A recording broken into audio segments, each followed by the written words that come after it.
রাজশাহী শহরে ৪৫ বছর ধরে বাঁশি বিক্রি করছেন গণেশচন্দ্র, যার জীবন জড়িয়ে আছে বাঁশির সুরের সঙ্গে। বাঁশির সুর তুলে আর বিক্রি করে তিনি জীবিকা নির্বাহ করছেন। একসময় বাঁশির সুর শোনার জন্য পথচারীরা আগ্রহী ছিলেন। আজ সেই জায়গায় সঙ্গীতের আধুনিক মাধ্যমের প্রবাহ ছড়িয়ে পড়েছে।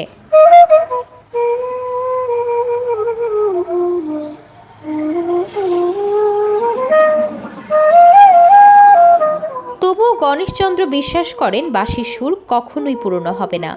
তাই তো তিনি এখনও সেই বাঁশি নিয়ে পথে পথে ঘুরে চলেছেন, যার সুরে তিনি ৪৫ বছরের অধিক সময় ধরে জীবনের পথ পার করছেন।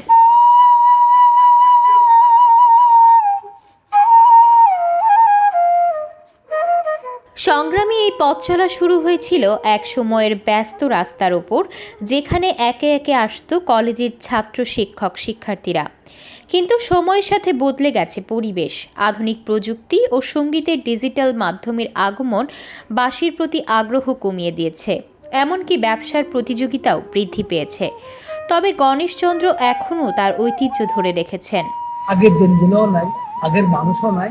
এখন ধরো হালিকালে এই যে একটা গান আছে না, কলির জামানা বলিতে মানা, বলিতে গেলে ধরে মানে কলি কলির পোলাপান বাপটি বলে হোকা, বাপ বেটা শোনা হয় এই জগতে। যাই হোক, এই পর্যন্তই বাজাতে বাজাতেই আগের গান বাজনাও নাই, ঐতিহ্য নাই, মানুষও নাই, সুরও নাই, সঙ্গীতও নাই। কিন্তু আমি মারা গেলে এই রাজশাহী শহরে বেচালো। পেশাগতভাবে বেশ কিছু চ্যালেঞ্জের মধ্যে থাকলেও গণেশচন্দ্র একটুও হারিয়ে যাননি। বয়স বাড়ছে, তার ব্যবসা এখন আর আগের মতো চলছে না।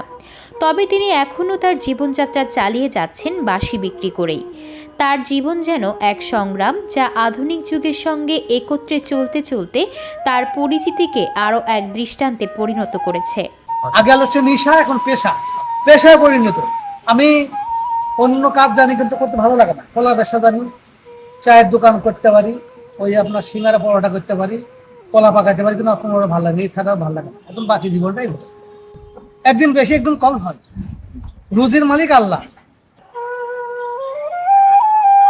এভাবে দীর্ঘ ৪৫ বছর ধরে বাঁশি বিক্রি করে চলেছেন গণেশচন্দ্র। কঠিন সময়েও নিজের পেশাকে ভালোবেসে জীবন চালিয়ে যাওয়া সম্ভব, এমন দৃষ্টান্ত হতে পারে তার জীবন কাহিনী।